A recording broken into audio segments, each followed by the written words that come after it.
ખેડૂતોના ખેતરમાં જે વીજ થાંભલા નાખવામાં આવી રહ્યા છે એની સામું સરકાર દ્વારા પરિપત્ર બહાર પાડવામાં આવ્યો, પરંતુ આ પરિપત્રનો ખેડૂતો વિરોધ કરી રહ્યા છે અને કેવી રીતે આ ખેડૂતોને નુકસાન કરવામાં આવ્યું જેનો ભાંડો હવે ખેડૂત આગેવાને ફોડી લીધો છે।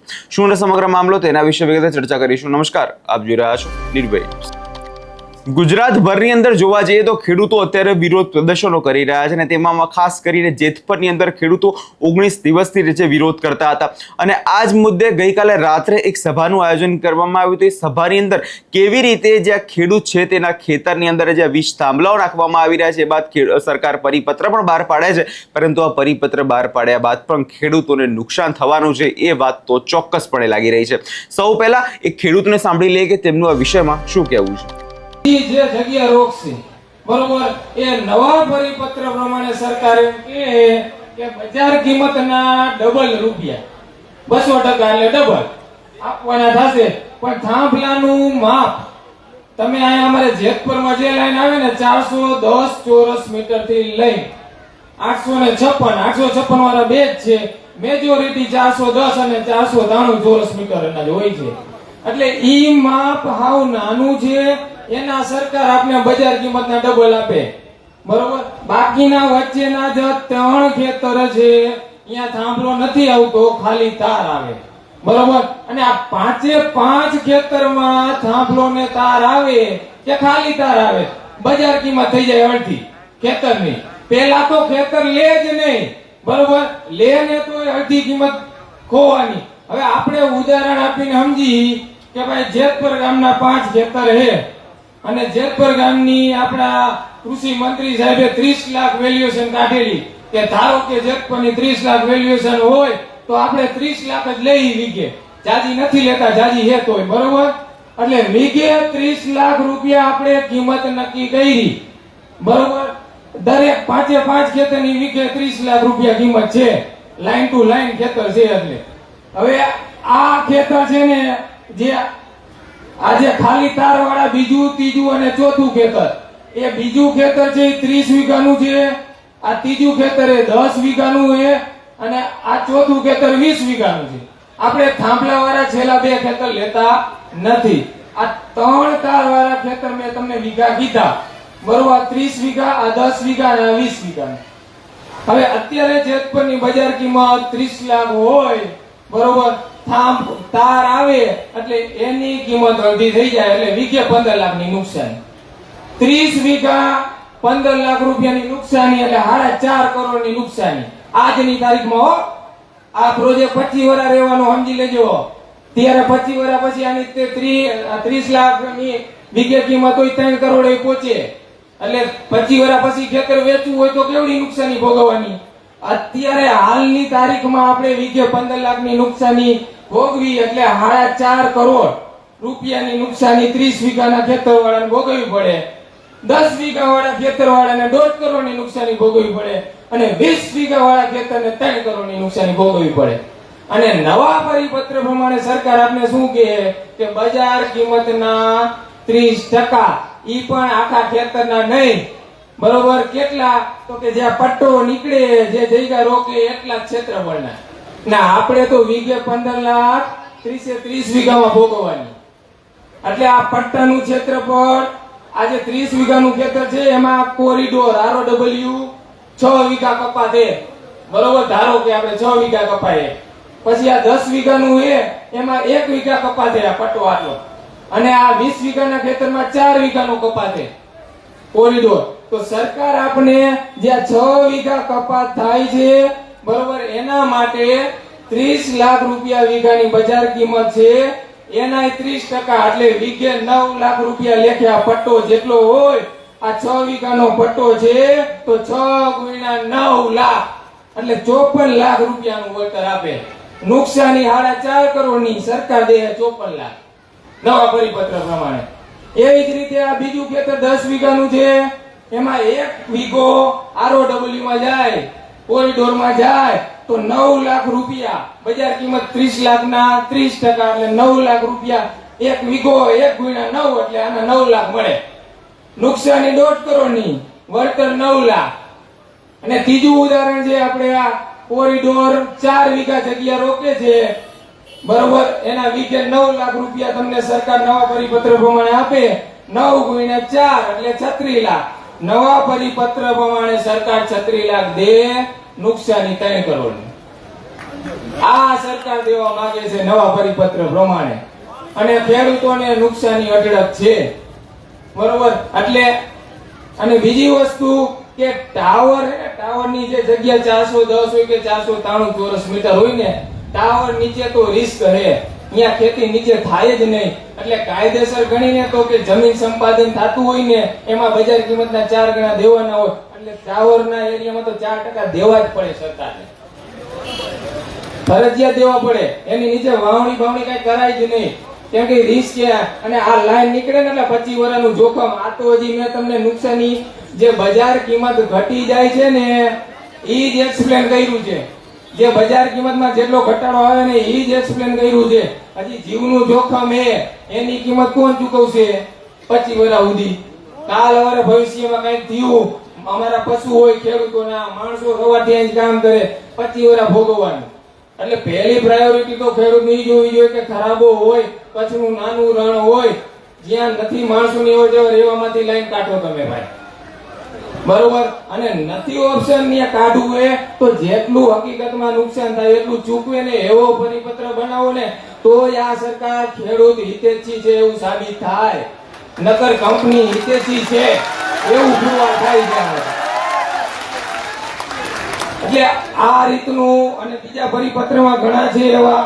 આ એક તમને આપણે ટાવર અને કોરિડોરના ટકાવારી વિશે સમજાયું. એવી રીતે હજી એક છે એમઆરસી કમિટીમાં સરકારે જે કર્યું છે ને, એ થોડી સમજવા જેવી. એટલે પોઈન્ટ રજૂ કરું તમને કે એમાં જે જમીનની વેલ્યુ નક્કી કરવા વાળો વેલ્યુઅર હોય, IBBI વેબસાઇટ માંથી ગોતવો પડે કલેક્ટરને, કંપનીને અને ખેડૂતને. એમાં જે માન્યતા વાળો વેલ્યુઅર હોય ઈ જ હાયર કરવાનો. ઈ હાયર કરશે, ત્રણેય વેલ્યુઅર તમારા ગામમાં જાશે, બધાયના ખેતરના સર્વેર કરશે, પડીકું વારીને કવરમાં નાખી દેશે, ને કવર પેક કરી 3 કલેક્ટરને જમા કરાવશે. કલેક્ટર સાહેબને જમા કરાવી પછી 3 પૈડા હશે લિફાફા, એમાંથી રેન્ડમલી 2 સિલેક્ટ કરવાના. 2 સિલેક્ટ કર્યા રેન્ડમલી, એમાંથી જે બે સિલેક્ટ કર્યા એમાંથી જેનો ભાવ નીચો હોય, બરોબર, એક ફરફરિયું સિલેક્ટ કર્યું એમાં 100 રૂપિયા ચોરસ મીટરે નક્કી કર્યા, અને બીજામાં કર્યા હે 120. તો જે નીચો હે ઈ 100 ના 20%, એટલે 20 રૂપિયા વધ્યા ને. ઈ 20 રૂપિયાનો જ તફાવત હોય, 2 ફરફરિયા હોય છે, તો કલેક્ટર ભાઈની એવરેજ કાઢશે. બરોબર, એટલે દાખલા તરીકે એકે 100 કર્યો, ઓલા 120 કર્યો, એટલે 20 રૂપિયાનો ડિફરન્સ છે, 20% કરતા ઓછો, એટલે કલેક્ટર 110 રૂપિયા બજાર કિંમત નક્કી કરી નાખે. પણ ઈ 2 ફરફરિયા સિલેક્ટ કર્યા, એમાં એક 100 રૂપિયા વાળું નીકળ્યું ને એક 150 રૂપિયા વાળું નીકળ્યું, તો એમાં 20% કરતા વધારે ડિફરન્સ છે. તો એમાં શું કરવાનું? એમાં એવું કે 20% થી વધુ ડિફરન્સ છે, તો જે નાની વેલ્યુ છે, એટલે કે 100 રૂપિયા છે, એમાં 10% નો વધારો કરી, એટલે કે 110 રૂપિયા બજાર કિંમત જાહેર કરવાની. અને ઈ 3 જણાની કમિટીમાંથી જો ખેડૂત એમ કે માન્ય નથી, આવું ના પાડે ને, તો પછી શું કરવાનું? તો પછી જે ત્રીજું કવર પડ્યું હતું, એ ત્રીજું કવર ખોલવાનું, ઈ કાઢવાનું, અને એ 3 કવરમાંથી જે સૌથી નાના 2 હોય, બરોબર, જેની 3 માંથી એક હોય 150 ને એક બહે, તો નાના 100 અને 150 વાળું લે, બરોબર, ઈ 2 લે અને એની એવરેજ કાઢીને બજાર કિંમત નક્કી કરવાની. આમાં ખેડૂતનું હિત ક્યાંથી કહેવાય ગયો? આમાંથી ખેડૂતનું હિત કે એક તો ખેડૂતની મરજી વગર તમારે થાંભલા નાખવા, લાઈનો કાઢવાની, તો મારા ભાઈ ખેડૂતના વેલ્યુઅરે જે ભાવ નક્કી કર્યા હોય દઈ દેવાના હોય, દઈ દેવાના હોય. આ રીતે ન કરવાનું હોય. આ ખેડૂત હિતેચ્છી નથી, કંપની હિતેચ્છી છે. આ બજાર કિંમત કઈ રીતે નક્કી કરવું નહીં.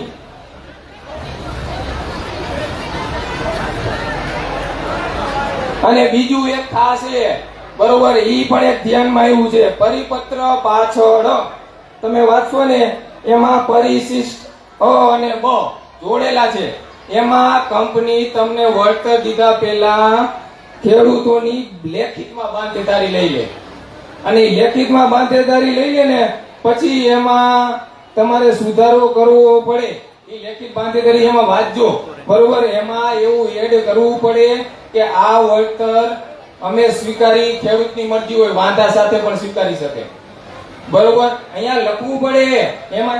એમાં એવું લખેલું છે, એમાં વાંધા સાથે નહીં, ખેડૂત સહમત છે, નીચે ખેડૂતની સહી લઈ લે. હવે ખેડૂતે સહમતિ દઈ દીધી કંપનીને, તો પછી એને કોર્ટમાં જવું હોય તો 16 હેઠળ ડિસ્ટ્રિક્ટ કોર્ટમાં શું કરવાનું? તરત કંપની વાળા કે હા રે ખેડૂતે લેખિતમાં બાંધીદારી દઈ દીધી. એ પરિશિષ્ટ અ અને બી માં સુધારો કરવો પડે સરકારે કે ભાઈ આ વળતર ખેડૂત વાંધા સાથે સ્વીકારી શકશે, અને જો એને વાંધો હોય તો કલમ 16 હેઠળ ડિસ્ટ્રિક્ટ કોર્ટમાં જઈ શકશે. આ લીટી એમાં એડ કરવી પડે ફરજિયાત, બરોબર. એ એડ કરેલી નથી, એના કારણે ખેડૂતોનો કોર્ટમાં જવાનો રાઈટ છીનવાઈ રહ્યો છે, બરોબર. એટલે આ કંપની આવું કરવા માંગે છે. અને બીજું એક કે 7/12 માં નામ બદલાઈ જાય એવું એક પોઈન્ટ છે, 11 નંબરનો પોઈન્ટ છે નવા પરિપત્રમાં. એમાં એ કે 7/12 માં નામ બદલાઈ જાય તો જમીન માલિકોને એડવાન્સ પેમેન્ટ દેવાની વાત હતી. એટલે એડવાન્સ થાંભલો અને તારનું એડવાન્સ દઈ દે, બરોબર. એ ખેડૂતોને દઈ દીધું, પછી કદાચ ખેડૂતે અડધી કિંમત આવીને વેચી દીધું ખેતર, માલિક બદલી ગયો, કંપનીને ફાઉન્ડેશન ઊભું કર્યું, ટાવર ઊભો કરવાની બાકી છે, તો ફાઉન્ડેશન નું વળતર જે પેલો માલિક હતું એને દીધું, થાંભલાને તારનું દઈ દીધું. પણ જ્યારે ટાવર ઊભો કરવાનો થાય છે, બરોબર, એને ટાવરનું વળતર તો નવા માલિકને નથી મળવાનું, કેમ કે પેલા માલિકને દઈ દીધું, બરોબર. અને લેવા વાળો હશે એ વેચવા વાળો બોલી કરશે કે ભાઈ વળતર મને મળી ગયું, તને નહીં મળે. પણ જ્યારે બીજા માલિકે લીધું ને એને જીરું વાવ્યું તો ઈ જીરાની નુકસાની તો બીજા માલિકને મળવી જ જોઈએ, બરોબર. ઈ પાકનું વળતર કે અન્ય પાઇપલાઇન નીચે દાટેલી ઈ નુકસાની થાંભલો ઉભો કરતા અથવા તો તાર ખેંચતા માલિક બદલી ગયો છે તો એને મળવી જોઈએ. અન્ય નુકસાની માટી દબાઈ જાય, જે કાંઈ થાય રિપેર કરી દેવી પડે, એટલે એ નુકસાની તો બીજા માલિકને પણ આપવી પડે.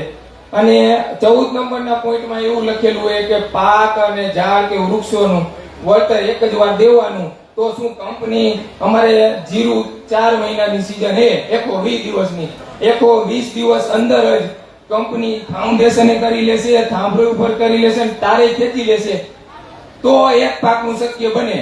કંપની ચોમાસામાં ફાઉન્ડેશન કરવા આવે, શિયાળામાં થાંભલો ઉભો કરવા, ઉનાળામાં તાર ખેંચવા આવે, તો ત્રણેય સીઝનમાં હવે વાવેલું હોય તો ત્રણેય સીઝનનું વળતર મળવું પડે. એક સીઝનનું ન હાલે. એટલે 14 નંબરનો પોઈન્ટ છે, ઈ પણ નથી ચાલ્યો, એમાં સુધારો કરવો પડે એમ છે. એટલે આવા મારા ધ્યાનમાં આટલા પોઈન્ટ આવ્યા છે. એટલે હું ગુજરાતના તમામ ખેડૂતોને જે એડવોકેટો સારા છે એને પણ રિક્વેસ્ટ કરું છું, જો તમે ખેડૂત હિતેચ્છી હોય તો આમાં બીજી ઘણી બધી ભૂલ હોય તો તમે વિડીયો માધ્યમથી ધ્યાન દોરજો ખેડૂતોને, જેથી કરીને ખેડૂતોને ખબર પડે આમાં શું શું થઈ રહ્યું છે અને આમાં ખેડૂતોના હિત કેટલા ડૂબી રહ્યા છે. એટલે એ પણ એક ધ્યાન રાખવાની છે જરૂર. એટલે આ રીતનું નવા પરિપત્ર પ્રમાણે સમજાવ્યું. સરકાર નુકસાનની આટલી છે, સરકાર આ દેવા માંગે છે. હવે ગુજરાતનો આ પરિપત્ર ખાલી જેતપરના લોકોને કે જેતપરના આજુબાજુના ખેડૂત માટે નથી, તમામ ગુજરાતના ખેડૂતોને લાગુ પડે છે. તો ગુજરાતના તમામ ખેડૂતો આનો અભ્યાસ કરી અને પછી એને એમ લાગે કે આ પરિપત્ર માન્ય છે કે અમાન્ય, જે ખેડૂતો નક્કી કરે તો ગામ લેવલે એક સભાનું આયોજન કરે. 18,000 ગામડા છે ગુજરાતમાં, તમામ ગામડા લેવલે આયોજન થાય, પંચાયત દ્વારા આયોજન કરે. અને જો આ પરિપત્ર નવો અમાન્ય હોય જે ગામનું, એ ગામ અમે એક લખાણ તૈયાર કરેલું છે. એ લખાણની વર્ડ ફાઇલ અમે દરેક ગામના જે પણ લોકો હશે, અહીંયા અમારે લેટર પેડ જેને મને સહમતિ આપી છે, ટેકો આપ્યો છે, એને તો અમે મોકલવાના છીએ. અને અમારા જે સોશિયલ મીડિયાના ગ્રુપ છે ટ્રાન્સમિશન લાઈનના, એમાં પણ મોકલશું. એમાં દરેક ગ્રામ પંચાયત દ્વારા જો આ પરિપત્ર અમાન્ય હોય તો લેખિતમાં, બરોબર, સહી અને સિક્કા સાથે, અને આગળ પછી આ અમાન્ય છે તો આગળ કઈ રીતે લડવું, અને એ લડાઈ કદાચ 12 મહિના હાલે તોય ભલે, 24 મહિના હાલે તોય ભલે. અમારા ગામના 18,000 ગામના જે ખેડૂતોમાંથી કોક ગામમાં 5 હોય, કોક ગામમાં 50 જણા હોય કે 12 મહિના લડાઈ હાલે તો અમે 5 કે 50 જણા એ લડાઈમાં સાથ સહકાર તન મન અને ધનથી દેવાના છીએ, બરોબર. સમય દેવાના છીએ, જેટલો સમય લાગે એટલો. એ રીતની આખી ચર્ચા વિચારણા લેખિતમાં અહીંયા અમારે ઉપવાસ છાવણીએ 2 દિવસ ને 2 દિવસ આખા ગુજરાતના તમામ ગામોને અમે સમય આપશું, શેર કરી દેશું. એમાંથી જેટલા ગામનાનો સહમતિ લેટર આવશે કે આ નવો પરિપત્ર અમાન્ય છે 2 દિવસમાં, એ પછી બધાય ખેડૂતો અહીંયા આવશે રૂબરૂ દેવા. ત્યારે આખી જે હવેનું પાર્ટ 3 કઈ રીતે લડવું એની ચર્ચા વિચારણા હવે ખાલી જેતપુર નહીં, ગુજરાતના તમામ ખેડૂતો જેટલાને આ પરિપત્ર અમાન્ય છે સાથે અહીંયા બેઠક કરીને કરશું અને પછી આગળની રણનીતિ તૈયાર થશે. આ રીતનું આયોજન છે. અને કયા જિલ્લાને 2 દિવસમાં આપવા એનું થોડુંક લિસ્ટ બનાવેલું છે, એટલે રાજુભાઈની જાણ કરે છે કે કયા જિલ્લાને કઈ તારીખે આવવું, જેથી કરીને 2 દિવસમાં ફટાફટ આ પરિપત્ર અમાન્ય હોય એવું રાઇટિંગમાં મળી જાય. તો પછી આગળની રણનીતિ અહીંયા 2 દિવસ બહીને અમે તૈયાર કરશું. બધા જિલ્લાના જે લોકો આવેલા હશે, અને ખાસ એ પણ આપણે કહી છીએ જે ગામ દાખલા તરીકે મોરબી જિલ્લો હોય, મોરબી જિલ્લા એટલે બીજા પણ જિલ્લા છે, તો દરેક જિલ્લામાંથી જેટલા ગામડા આવે, અમારા મોરબી જિલ્લામાં 349 ગામ પંચાયત છે. 349 ગામ પંચાયતો મળીને નક્કી કરશે કે મોરબી જિલ્લામાં કયા વ્યક્તિને આમાંથી આગળ કરવો આ લડાઈમાં. એવી રીતે બીજા જિલ્લામાં પણ એ જેટલા ગામડા આવતા હોય ગામડા સાથે મળીને નક્કી કરો કે કયો વ્યક્તિને આમાં આપણે આગળ કરી, જેથી કરીને ગુજરાત લેવલમાં આખી આની લડત આપી શકી અને ખેડૂતના હકમાં ખેડૂત હિતેચ્છુક નવો પરિપત્ર બનાવી શકી. એટલે દરેક જિલ્લા વાઇઝ તમે ખેડૂતો નક્કી કરજો કે કયા લોકોને, કારણ કે અમને ન ખબર હોય બીજા જિલ્લાના કે આ વ્યક્તિ કેવો છે, પણ એ જિલ્લામાં રહેતા હોય એ વ્યક્તિને ખબર હોય કે આ વ્યક્તિ કેટલો પ્રામાણિક છે, કેવો છે. તો એ જિલ્લાના જ લોકો નક્કી કરે કે ભાઈ આપણા જિલ્લા તરફથી આ 2 કે 5 લોકો, બરોબર. એટલે એવી રીતે દરેક જિલ્લાવાળા નક્કી કરે, જેથી કરીને આખું એક તાકાતથી આખા ગુજરાતમાં એક રણનીતિ આયા સાથે મળીને બેસીને તૈયાર કરી અને એક સારું એવું ખેડૂત. હવે જે ખેડૂતે આખ્યો સમજાયું છે, જે જમીનથી તાર નાખવામાં આવી રહ્યા છે અને એ બાદ પણ સરકાર જે છે કે યોગ્ય વળતર નથી આપતી, એ મુદ્દાને લઈ કદાચ આગામી દિવસોમાં રાજકારણ જે છે વધુ ને વધુ ગરમાય એવું ચોક્કસપણે લાગે છે. તમને શું લાગે છે કમેન્ટ કરી ચોક્કસથી જણાવજો. અને અમારી ચેનલ નિર્ભય ન્યૂઝ